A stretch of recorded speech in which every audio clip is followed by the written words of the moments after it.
नमस्कार दोस्तों, मेरा नाम है बालचंद्र। ब्रह्मांड सिद्धि एस्ट्रो में आप सभी का स्वागत है। आज के इस वीडियो में हम चर्चा करेंगे कि कोई भी कुंडली सिर्फ और देखकर यह बता सकते हो कि इस कुंडली में सफल प्रेम विवाह होगा कि नहीं।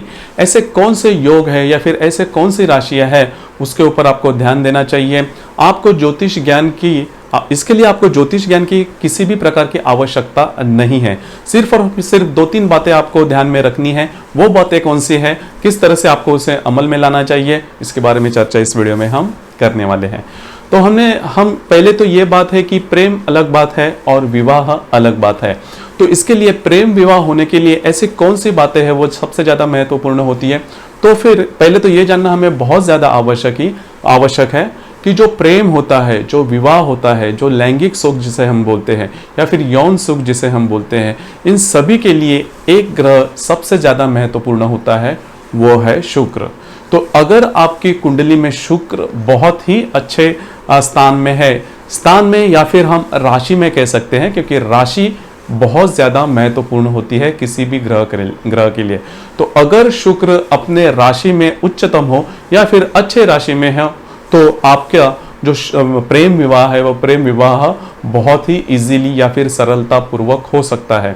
तो फिर ऐसी कौन सी राशियां हैं जिसमें अगर शुक्र हो। देखिए, जो सभी ग्रह हैं, मतलब हर्षल, नेपच्यून, प्लूटो को पकड़ के जो सभी 12 ग्रह हैं, वह सभी 12 ग्रह हर एक कुंडली में पाए जाते हैं। मतलब ऐसे कभी नहीं होता कि मेरे कुंडली में 2-3 ग्रह कम है या फिर आपके कुंडली में 2-3 ग्रह ज्यादा है। ऐसे हो सकता है कि उसका जो इफेक्ट है, उसका जो परिणाम है, वो कम ज्यादा हो सकता है कि ग्रह कौन से राशि में स्थित है, कौन से योग में है या फिर कौन से नक्षत्र में है या फिर कौन से स्थान पर है। इसके आधार पर उसके जो परिणाम है वो कम ज्यादा हो सकते हैं। लेकिन हर एक कुंडली में 12 राशियां होती है या फिर 27 नक्षत्र होते हैं, और ये जो 12 ग्रह है वो 12 ग्रह भी दिखाई देते हैं। सिर्फ उनका मतलब वो कहां पर है, किस तरह से है, उसके ऊपर ही आपके जीवन का जो क्षेत्र है या फिर आपका जीवन हम तय कर सकते हैं। तो उसी प्रकार हम चर्चा कर रहे हैं शुक्र के बारे में। तो शुक्र जो ग्रह है वो, जैसे मैंने कहा कि लैंगिक भावनाएं या फिर प्रेम का या फिर विवाह का या फिर यौन सुख का कारक होता है। तो यह जो शुक्र है, इसके ऊपर आपको ध्यान देना है कि शुक्र अगर किसी भी मतलब कुंडली में, यह जो शुक्र ग्रह है वो किसी भी कुंडली में वृषभ राशि में है या फिर मिथुन राशि में है, तुला राशि में है या फिर कुंभ राशि में है, तो वह जो कुंडली होते हैं उस कुंडली में प्रेम विवाह होने के चांसेस बहुत ज्यादा बढ़ जाते हैं। मतलब करीबन हम तय कर सकते हैं कि यह जो राशियां है, इस राशि में अगर शुक्र है तो आपके कुंडली में प्रेम विवाह होना करीबन तय है या फिर प्रेम विवाह में किसी भी प्रकार की बाधा नहीं आ सकती। तो अगर आप किसी के प्रेम में हैं तो आपको ये देखना जरूरी है कि जो सामने वाले व्यक्ति है, उस सामने वाले व्यक्ति की कुंडली में यह जो मैंने अभी राशि गिनवाई, मतलब वृषभ, मिथुन, तुला, कुंभ, इन राशि में अगर शुक्र है तो प्रेम विवाह हो सकता है। देखिए, प्रेम तो होता है, करीबन मैंने देखा है कि करीबन 80% to 90% जो कुंडलियां होती है उसमें तो प्रेम होता है, लेकिन प्रेम का जो परिवर्तन है या फिर उसकी जो आगे की जो स्टेप है जिसे हम विवाह कहते हैं, तो प्रेम विवाह नहीं होता। तो इसी वजह से मैंने आपको कहा कि यह जो 4 राशियां हैं, इन 4 राशियों में अगर शुक्र है तो प्रेम विवाह होने के चांसेस बहुत ज्यादा बढ़ जाते हैं।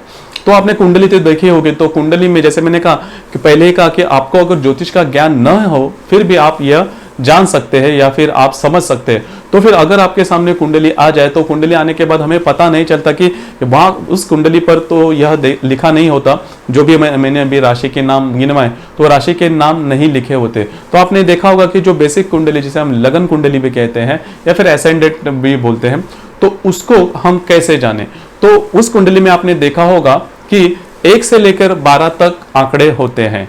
तो यह जो आंकड़े होते हैं, यह आंकड़े राशि का प्रतिनिधित्व करते हैं। मतलब मेष राशि से लेकर मीन राशि तक जो 12 राशियां हैं, उस राशि के लिए यह जो आंकड़े हैं वो कंफर्म होते हैं, वो फिक्स होते हैं। मतलब 4 नंबर की राशि कर्क राशि है, 1 नंबर की राशि मेष राशि है, 2 नंबर की राशि वृषभ राशि है, 3 नंबर की मिथुन, 4 नंबर की कर्क, 5 नंबर की सिंह, 6 नंबर की कन्या और 7 नंबर की तुला, 8 नंबर के वृश्चिक, 9 नंबर की धनु, 10 नंबर की मकर, 11वें नंबर की कुंभ और 12वें नंबर की मीन।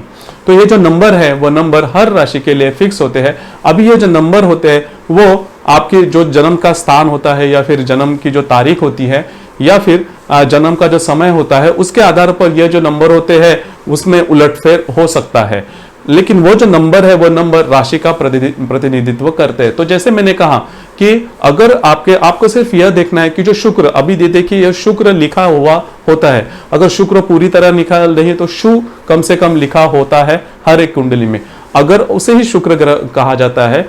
अगर यह शुक्र ग्रह आपके वृषभ राशि में मतलब 2 नंबर में, मिथुन राशि में मतलब 3 नंबर में, तुला राशि में मतलब 7वें नंबर में और 11वें नंबर में मतलब कुंभ राशि में है, तो आपके कुंडली में या फिर किसी भी कुंडली में मतलब ये जो सफल प्रेम विवाह होना करीबन तय होता है, मतलब उस कुंडली में प्रेम विवाह देखा जा सकता है। तो ये जो नंबर है वो नंबर में फिर से गिनवाता हूं, ये जो नंबर है 2, 3, 7 और 11, यह जो नंबर है इस नंबर पर इस नंबर में अगर शुक्र है तो उस कुंडली में प्रेम विवाह होने के चांसेस बहुत अच्छे होते हैं और वो जो प्रेम विवाह होता है वह सक्सेस भी होता है, उसमें सक्सेसफुल होना भी लिखा होता है। तो अगर आपके पास अगर ऐसी कोई भी कुंडली अगर आपकी हो या फिर किसी और की, अगर आप किसी के प्रेम में हो या फिर कोई आपके जो पार्टनर हो गए प्रेम के, उनकी कुंडली आपके हाथ में आ जाए तो आप काफी इजीली जान सकते हैं कि आपका जो प्रेम विवाह है वो हो सकता है या नहीं। इसके बावजूद अगर आपकी कोई क्वेरीज हो, कोई प्रॉब्लम है तो उसके बारे में कुंडली देखना और ज्यादा गहराई में देखना आवश्यक हो जाता है। लेकिन यह जो मैंने अभी बात कही, यह बात अगर आप दोनों की कुंडली में हो तो आपका जो प्रेम विवाह है वो होना करीबन तय होता है। इसमें शुक्र के संदर्भ में और भी कई जानकारियां हैं जो कि मेष राशि से लेकर मीन राशि तक हर राशि में अलग अलग प्रकार के प्रेम या फिर प्रेम के आयाम पाए जाते हैं। वो किस तरह से उसके बारे में भी वीडियो अपलोड हो ही जाएंगे। सिर्फ यह जो वीडियो हमने बनाया है मतलब सफल प्रेम, अगर आपको प्रेम विवाह अगर आपके कुंडली में है वो तो किस तरह से देखा जाए उसके बारे में यह हमने चर्चा की। आपको ये वीडियो कैसे लगा, आपने किस तरह से अनुभव किया, इसके बारे में नीचे कमेंट बॉक्स में जरूर कमेंट करना और अपना ये जो चैनल है ब्रह्मांड सिद्धि एस्ट्रो, इसे लाइक, शेयर, सब्सक्राइब करना, बेल आइकन भी दबा देना जिसकी वजह से अपने चैनल के नए नए वीडियो जो हर दिन अपलोड होते हैं उसके लेटेस्ट नोटिफिकेशन आपको तुरंत मिल जाएगी। धन्यवाद।